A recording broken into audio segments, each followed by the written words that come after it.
A very small man can cast a very large shadow. The content on this channel, including but not limited to videos, audio, commentary, graphics, and descriptions, is created for informational, educational, and/or entertainment purposes only. All opinions expressed are solely those of the individual creators and do not represent the views or positions of any other person, company, organization, or entity. Any references to persons or entities are based on publicly available information, personal opinion, or satire, and should not be interpreted as factual statements unless explicitly stated as such. Any resemblance to actual persons, living or dead, or actual events is purely coincidental unless clearly noted. Cosmographic software assumes all damages through their actions in relation to or incurred by any prosecution from any shared content on this channel. Someone tells me that I've hurt their feelings. I say, well, I'm still waiting to hear what your point is. Right. I'm very depressed how in this country you can be told, that's offensive, as if those two words constitute an argument or a comment. Not to me, they don't. And I'm not running for anything, so I don't have to pretend to like people when I don't. Right. I want to talk about the freedom of speech today. You know, the freedom of speech, which was founded upon by the First Amendment, which says that Congress shall make no law respecting an establishment of religion or prohibiting the free exercise thereof, or abridging the freedom of speech, or of the press, or the right of the people to peaceably assemble and to petition the government for redress of grievances. Now, there's so many arguments about what that actually entails. And that's become one of the biggest arguments that I've seen in my experiences with the court system, my experiences with platforms like YouTube, with anybody. See, a lot of people think that their freedom of speech is being imposed upon when they go to a place they're not welcome. It's like walking into your neighbor's house, getting into a political argument, and them asking you to leave. You take a shit on their table, and you say your freedom of speech is being infringed upon. Well, your freedom of speech is not being infringed upon. You went into somebody else's space. Now, of course, again, this says that Congress shall make no law. Now, when I started as a child on the internet, we're talking the BBS days. There was no AOL. It was a blinking green screen IBM that my dad showed me how to log on to UniversityNet. And my dad sat me on his lap and showed me how to type in and was teaching me all this stuff. And he taught me how to call people poopy heads. It was very funny, by the way. The people there would get very, very, very, very angry because they didn't know who they were dealing with. Now, we then moved to the 2000s, the old Wild West days of the internet, where freedom of speech was actually rampant. People had a right. YouTube didn't restrict you. I've had videos on this channel that are almost 20 years old that have been taken down because YouTube found them against the community guidelines, even though they weren't 20 years ago. They don't grandfather in any of these statements or anything else. So, following all of this, though, what have I seen in regards to the freedom of speech? Well, people say Congress can't make anything to abridge it. So what do the states do? Well, all the way through, I think about 1791, the states passed laws against the freedom of speech. You had hate speech laws, which hate speech is nonsense. Speech is speech. It doesn't matter if it's hateful. So that was then fixed by the federal government, apparently, once again. Except now we have things like iFace, where a court says, you have a gag order. Well, I don't believe in gag orders. I can speak my mind no matter what.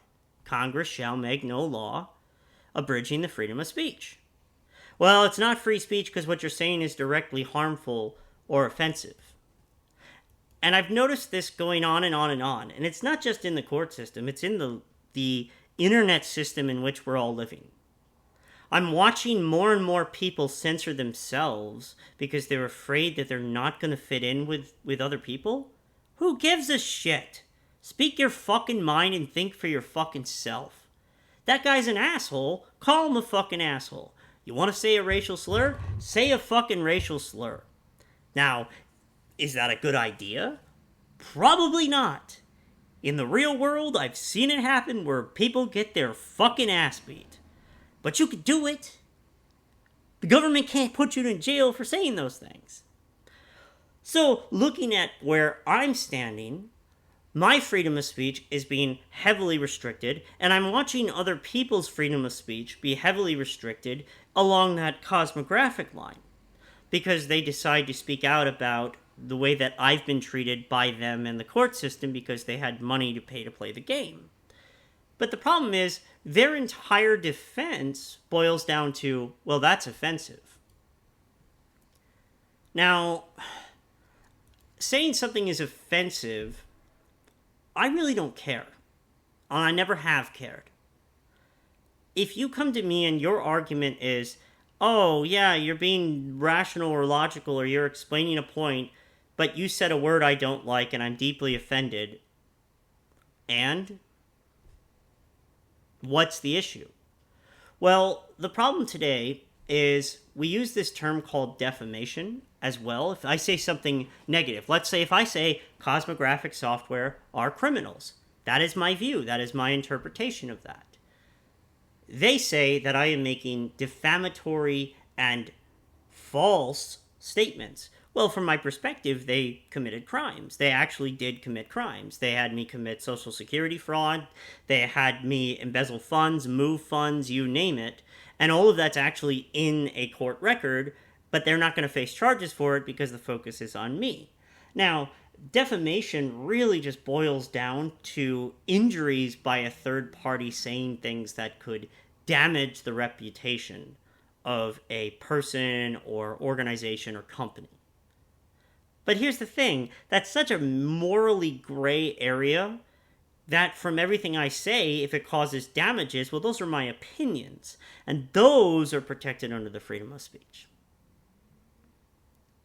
Now, if you're not able to actually speak your mind, to make statements to the public, to communicate your views, under threat of arrest, massive fines, even just economic sanctions to such a degree that you cannot recover, then your freedom of speech is being violated. You have a right to say what you have to say, offensive or not. You have a right to say what you want to say, damaging or not. And if you have guns to your head, telling you if you say this will put you in jail, well, that's what the Second Amendment is about. And yes, there are many governments, including the United States government today, that will threaten to kill you for speaking your mind. But you have to speak your mind. If you have any principles or any balls, sure, they might kill you. But history will look kindly on people like you who actually stand up for this shit. Because this is a tiring escapade I'm watching, where we see platforms like we're on right now here with YouTube or Rumble or BitChute, where we listen to all this nonsense where they tell you they love freedom and they love the ability to speak people's... They don't. It's about advertisers. It's about selling your data.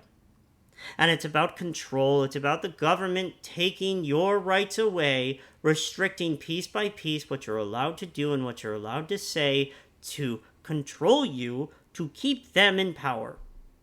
And to make you afraid that at any day your neighbor's going to rat you out or anybody else is going to rat you out. Or even now that we see online, they've created, like for the last decade and a half, this crazy cancel culture-esque kind of nonsense. Be afraid of what you say or we'll dox you and find your information and rat you out to your family and friends and work to get you fired and ruin your life. Don't be afraid of that shit. You tell those people where they could fucking shove it. You stay who you are, you own it, and you speak your fucking mind. Even if the government puts guns in your faces. Because to end this one, I've had plenty of guns in my face.